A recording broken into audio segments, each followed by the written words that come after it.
up on Fulton today, Fulton's first responders deliberately set this fire in South Fulton. We'll tell you why. And could you spot severe weather that is heading your way? These people are officially becoming storm spotters.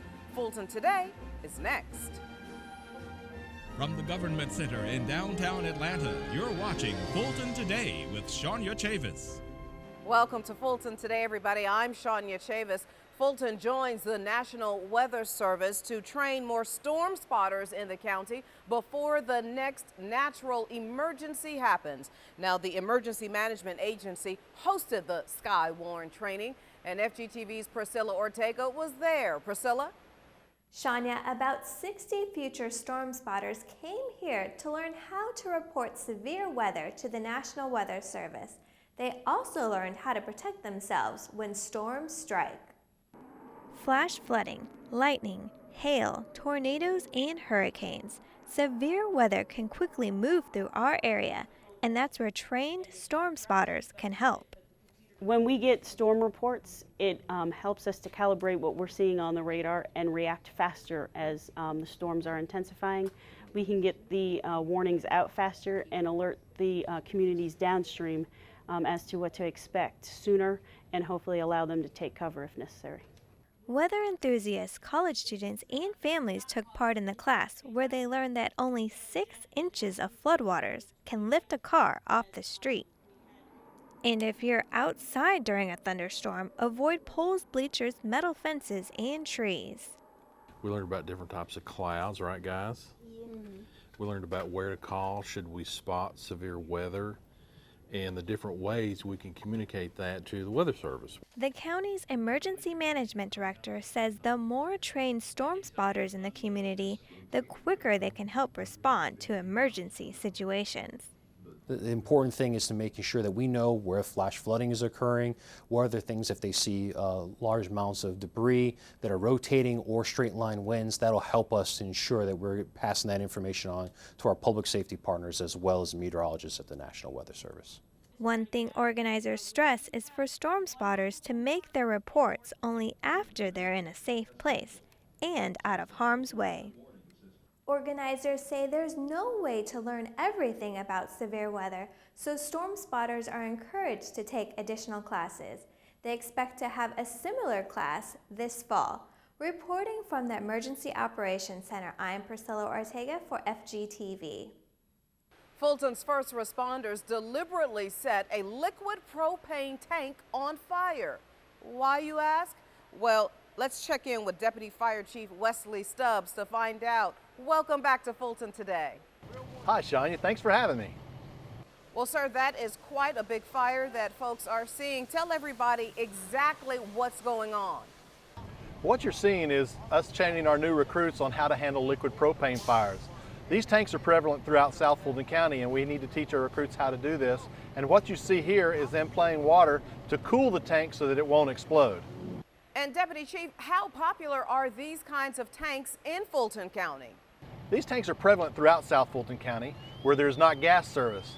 People in these areas use these tanks to cook and to heat their house. And how were you all able to control this training with that type of fire? This training is controlled by a prop that we have borrowed from the State Fire Academy. This prop is designed to simulate the fires that these tanks have, and we have a controller to the side that can set off the different fires that you saw in the earlier video. And finally, sir, how often do we see these kinds of fires in Fulton County? These fires are not prevalent in South Fulton County. As a matter of fact, in my 32 years of experience, I've only seen one. But it's good that we train our firefighters on these because these tanks do exist in Fulton County. Deputy Chief Wesley Stubbs with the Fulton County Fire Department, great experience. Thank you so much for your time and the lesson. Thanks again for having me. Tax appraisers show off a new tool that has helped them discover millions of dollars in taxable property for the county. A new feature on the pictometry imagery tool is aiding the tax assessor's office to identify unreported real property, new buildings, and additions to current buildings. The imagery allows a 360-degree aerial view of any property in Fulton County. The pictometry solution is really built for every department in a county, whether you're in public safety, emergency response, tax assessor's office, code enforcement, GIS. Really, any department within a county can use this. What it helps you do is visualize every square mile of the county from every angle, north, south, east, west at 40 degrees. So you can see how high a structure is, where the windows and doors are, where the ingress, egress, entrances and exits are, all the way around. In 2012 alone, the tool helped discover over $150 million worth of property that needed to be taxed. Fulton's main source of revenue comes from the tax collections from homes and businesses. The tax bills are determined by the assessed value of properties, which is made by the tax assessor's office. Young people learn about on-the-job training opportunities thanks to a county partnership. Fulton's Department of Facilities and Transportation Services joined the Atlanta Job Corps in offering a 6-week internship with the department. The group got details of the program during an info meeting at the Airport Training Center. Since I enrolled in Job Corps, they have helped me to get training and education in my finance and business trade, and they have put me on work-based learning so I can actually get experience in the real world with my trade before they put me out there in the world, and they also assist us with finding jobs that relate to our trades. The Atlanta Job Corps is a program by the U.S. Department of Labor.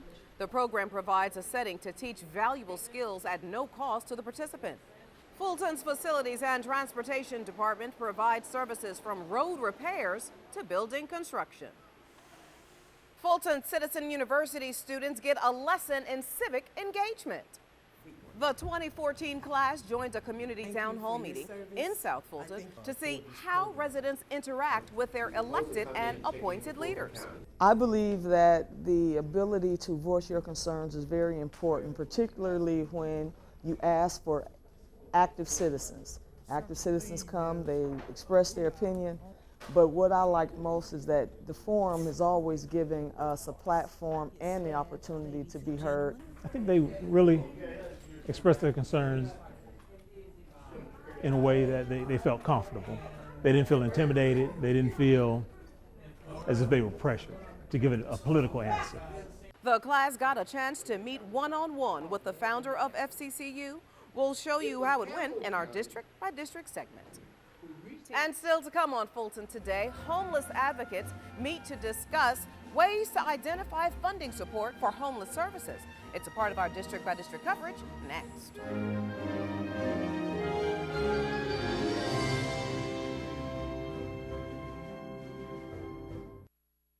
You're watching Fulton Today. A Fulton commissioner tries to identify more funding sources for homeless services, and another hears firsthand from his constituents during a town hall meeting. Here's this week's district-by-district coverage. District 1 Commissioner John Eves gathers public and private sector leaders to seek solutions to provide funding for facilities aiding homeless citizens in the county. The at-large chairman met with the group at the Jefferson Place Transitional Housing Facility. Funding is needed for both Jefferson Place and Springdale Place after tough budgetary decisions forced commissioners to allocate their funding for other county priorities. Currently, we have funding in place to support homeless services at these two facilities to the end of the summer. So we were trying to figure out how we can close the gap between the end of the summer and the end of the calendar year. There are no additional beds identified to place the women and the children and the men and the wonderful programs here at Jefferson Place.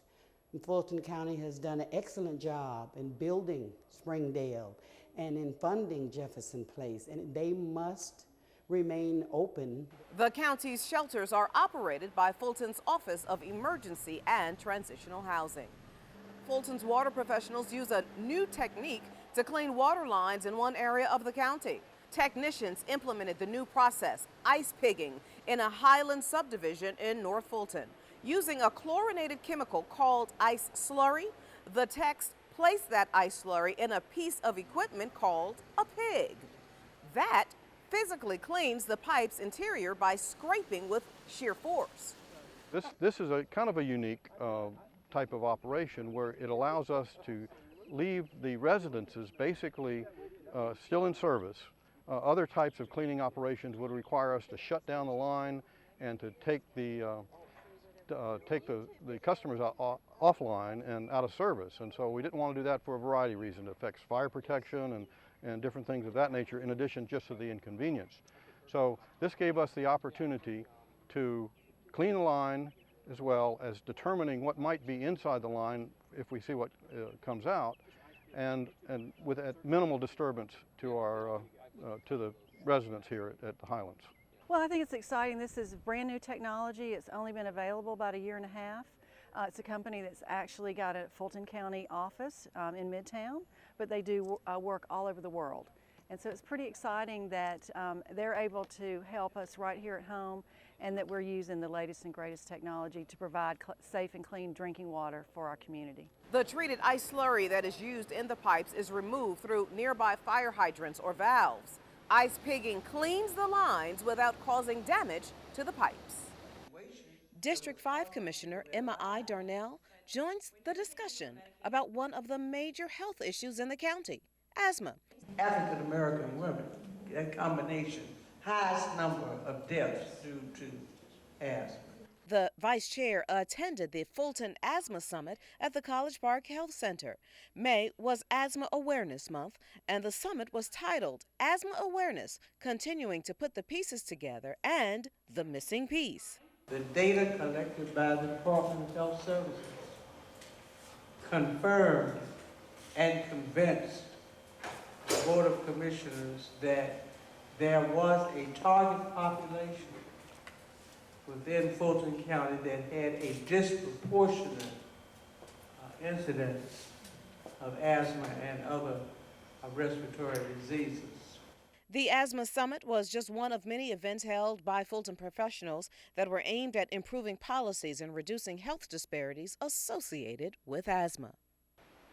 And finally, in District 7, residents gather for the second South Fulton Quarterly Listening Session of the year. Commissioner William Bill Edwards and top county staff heard for themselves the compliments and concerns about county services. I've been in Atlanta for 15 years, and you've been my commissioner the entire time. My husband has been here for 50 years, and of the 50 years, he's been in South Fulton for 46 years. I really just wanted to express some of the issues and concerns that my neighborhood is having with regard to some of the code enforcement and police issues. And even beyond that, just to thank the commissioner on his way out for what he has done for the region, and looking forward to his next mission in terms of supporting South Fulton and giving leadership in South Fulton County. The public meeting was held at the South Fulton Service Center on Stonewall Tell Road. The third listening session will be held on August 28th at 7 p.m. at that same location.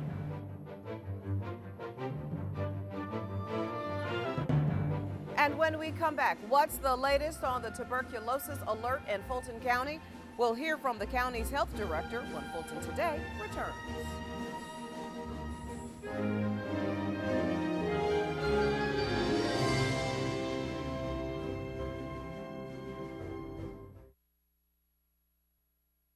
You're watching Fulton Today. The number of active tuberculosis cases in Fulton County has increased, so Fulton's health professionals are taking additional measures to address the issue. FGTV's Lynn Vaughn has a story. Prevention, awareness, and treatment. Those are just some of the roles the Health and Wellness Department undertakes when it comes to major diseases. It's not only when we have increased cases, but we're doing this work every day because, again, public health is about prevention. Typically, the county has about 2 to 4 active cases of tuberculosis reported a month. Over the last 3 years, Fulton County has had the lowest case count in the country, and that's actually largely based on the work that our communicable disease prevention branch does every day. However, this quarter, there was an outbreak in the county with 30 active TB cases, 16 of them among people staying at privately run homeless shelters in Atlanta. The Communicable Disease Department is now treating those infected, is screening staff and volunteers, and educating the shelter personnel about symptoms. The symptoms are weight loss, severe pneumonia, coughing, fever. The department says you would need to be exposed to an infected person for at least 6 hours to possibly contract the disease. For information on where you can get tested for tuberculosis, please call 404-612-1211. Reporting for FGTV, I'm Lynn Vaughn. Well, it's that time of year for barbecues and picnics, so health officials want to remind you about some very important food safety tips. Wash your hands and food preparation surfaces often. Don't cross-contaminate when handling raw meat or eggs and ready-to-eat foods. You also need to make sure you cook food to the proper temperatures. Poultry is to be cooked to a minimum of 165 degrees, and that temp is to be held for at least 15 seconds. Beef is to be cooked to 155 and held for 50. So those basic temperatures for minimum cooking temperatures for food is most important. Once everything is cooked, do not leave it out too long.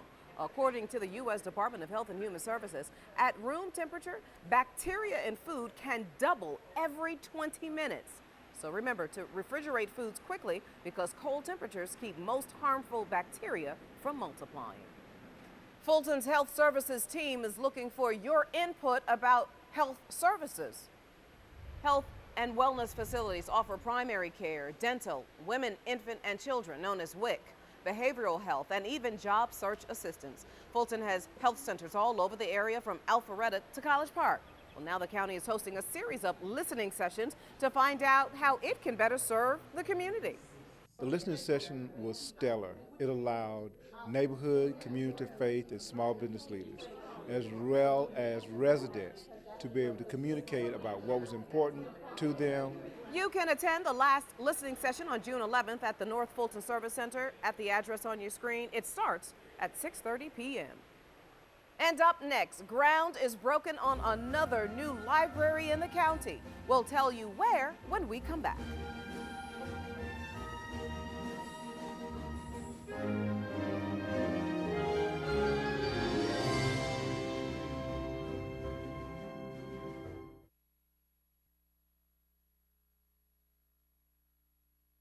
You're watching Fulton Today. North Fulton residents officially mark the start of construction for another brand new library.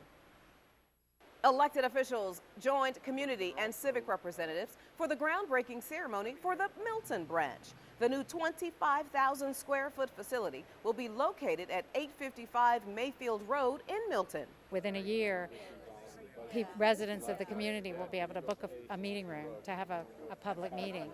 There will be books to check out here in the library, and that's why it's so exciting and wonderful.